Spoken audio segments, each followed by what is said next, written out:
बंधु माने आजिरो एही कार्यक्रम को आपण मानक स्वागत। आजिरो एही कार्यक्रमटी मिथुन राशि व्यक्ति विशेष मानक पई बहुत गुरुत्वपूर्ण अटे। कारण देवता मानकर गुरु देवगुरु बृहस्पति निजर राशि परिवर्तन करने को जाउछंती। तेबे यह कोनोसी साधारण परिवर्तन नुहे, यह देवगुरु बृहस्पतिंकर महा परिवर्तन हेबाको जाउछि। कारण दीर्घ 12 वर्ष परे गुरु कर्कट राशि रे उच्चस्थ हेबाको जाउछंती। तो गुरु आपणकर प्रथम भाव में गोचर करुथिले, वर्तमान गुरु आपणकर द्वितीय भाव को प्रवेश करिवे एवं द्वितीय भाव में गुरु उच्चस्थ होइजिवे। तो 19 अक्टोबर को गुरु आपणकर द्वितीय भाव को चलन करिवे।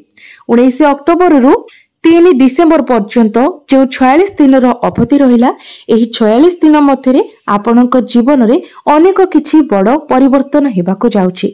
तो बंधु माने आपणक जीवन रे कोन सब परिवर्तन हेबाको जाउछि, देवगुरु बृहस्पति आपणको केउ सब फल प्रदान करबाको जाउछंती, आपणक जीवन रे कोन सब घटना घटिबाको जाउछि, से विषय रे जानिबा पई आपण माने वीडियोटी को स्किप न करी शेष पर्यंत निश्चय देखंतु एवं वीडियोटी को लाइक करी चैनल टी को सब्सक्राइब करी दियंतु। कमेंट बॉक्स रे भक्ति एवं श्रद्धार सहित जय श्री जगन्नाथ जय मां लक्ष्मी निश्चय लिखंतु। तो बंधु माने आसंतु आरंभ करिबा आजिर एही कार्यक्रम को, जहा आपणकर जन्म राशि तथा चंद्र राशि उपरे आधारित अटे। तेबे राशि चक्रर 12 गोटी राशि मध्यरु तृतीय राशि हेउछि मिथुन राशि। तेबे गुरु आपणक कुंडलीर प्रथम भाव में गोचर करुथिले। 19 अक्टोबर रु 3 डिसेम्बर पर्यंत गुरु आपणकर द्वितीय भाव में गोचर करिवे, जहाकी आपणक जीवन रे एक बहुत बड़ परिवर्तन आनिबाको जाउछि। पुनर्बार बक्री होई गुरु आपणकर प्रथम भाव को ही आसीबे।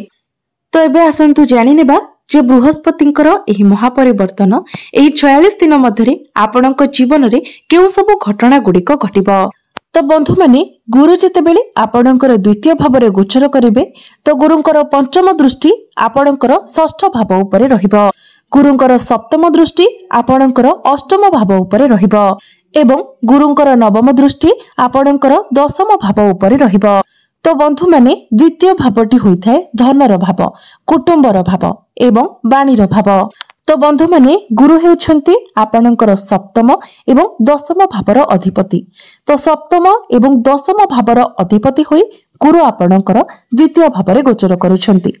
तेबे गुरुंकर दृष्टि आपणकर दशम भाव उपरे रहुछि। तेणु जेतेबेले आपणकर दशम भावर अधिपतिंकर कनेक्शन आपणकर द्वितीय भाव सहित हेउछि एवं पुनर्बार गुरुंकर दृष्टि आपणकर दशम भाव उपरे रहुछि, तो एहार अर्थ हेउछि जदि आपण निजर स्थान परिवर्तन पाई चाहुथिले किंबा जदि आपण आपणकर कैरियर को नेकी बहुत अधिक चिंता करुथिले, प्रमोशन पाई चाहुथिले, आपण जदि आपणकर कैरियर रे किछि बेटरमेंट पाई चाहुथिले, एबे सही दिन आपणक पाई आसी जाइछे।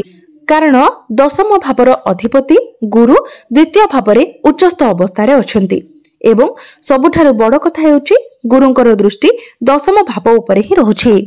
तो कैरियर को नेकी यह आपनको बहुत अधिक शुभ फल प्रदान करिवो। निश्चित भाव में एही 46 दिन अवधि मध्य आपनको चाकरी क्षेत्र में प्रमोशन मिल पारे। जो मानक पाखरे चाकरी नथिला, जदि आपण चाकरी पाई चेष्टा करुथिले, तो आपनको चाकरी मिलिबार मध्य बहुत अधिक संभावना रहुछि। तेणु आपण निज तरफरु चेष्टा जारी रखंतु।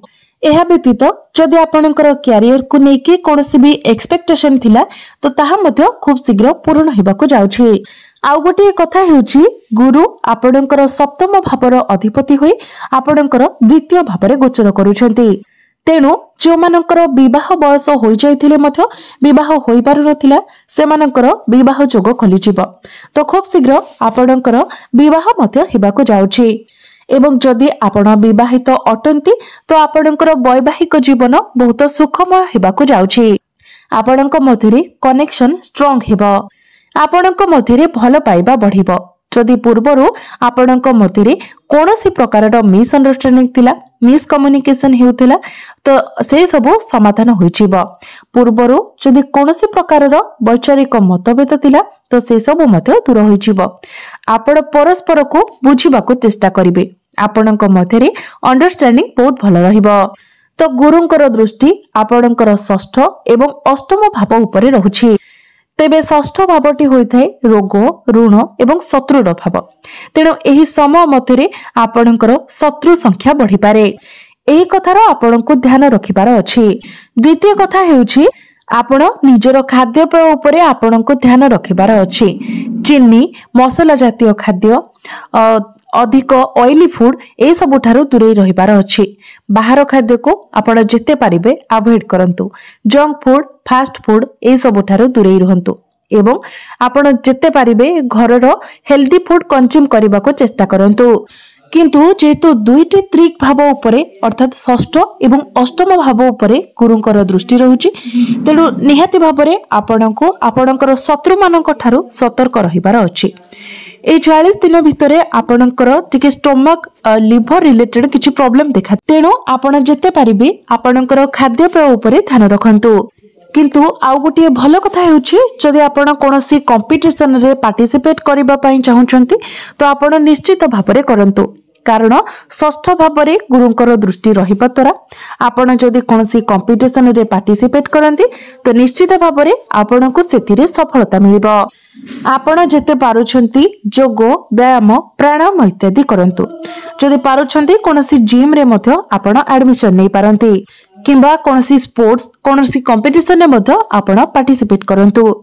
आउ गोटे कथा हेउछि गुरु आपणकर द्वितीय भावरे गोचर करिवे। द्वितीय भावटी होइथाय बाणीर भाव एवं गुरु हेउछंती ज्ञानर कारक ग्रह। गुरुंक मध्यरे बहुत अधिक मैच्योरिटी थाए। तो आपणक मध्यरे मैच्योरिटी लेवल बढ़िबो। काहाकू केउ भली कथा कहिबा उचित ताहा आपण बहुत भलो भाबरे जानि पारिबे। तो कम्युनिकेशन लाइन जदि आपण किछि काम करूछंती जेमिति कि जदि आपण टीचर अछंती लेक्चर अछंती आपण एस्ट्रोलॉजर अछंती किछि एपरे कार्य करूछंती जेउठारे आपणकर कथार अधिक महत्व रहुछि ए सब क्षेत्र रे आपणको बहुत अधिक सफलता मिलिबाको जाउछि।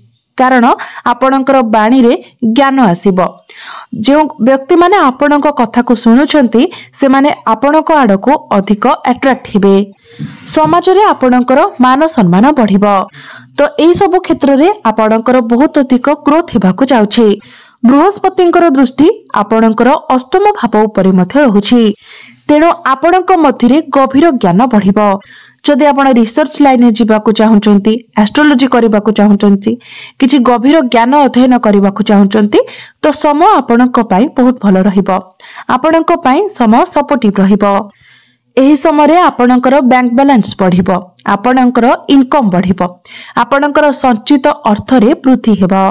कारण द्वितीय भावटी हेउछि धनर भाव। तो गुरु आपणकर धन रे वृद्धि कराइबे। तो गुरुंकर एही परिवर्तन आपणको प्रत्येक क्षेत्र रे लाभ प्रदान करबाको जाउछि। केवल दुईटी जिनिस प्रति ही आपणको ध्यान रखिबार अछि। प्रथमतः आपणको शत्रु मानक ठारू दूरे रहिबार अछि। समस्त प्रकारर पॉलिटिक्स ठारू दूरे रहिबार अछि। एवं द्वितीय रे आपणको आपणकर खाद्यपेय प्रति सचेतन रहिबार अछि। किंतु आपणकर कैरियर आपणकर धन संबंधित आपणकर व्यापार वाणिज्य संबंधित आपणको बहुत शुभ फल प्राप्ति हेबाको जाउछि। ए सब क्षेत्र रे आपणको पई एक बहुत बड़ सकारात्मक परिवर्तन हेबाको जाउछि। आपणकर संतान पक्ष को नेकी एवं फैमिली प्लानिंग पई मध्य आपणको बहुत अधिक शुभ फल मिलिबाको जाउछि।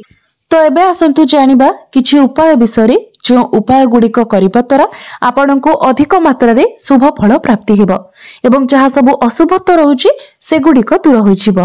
तो बंधु माने आपणकर राशिर अधिपति बुधंकर बीज मंत्र प्रत्येक दिन 108 थर जप करंतु।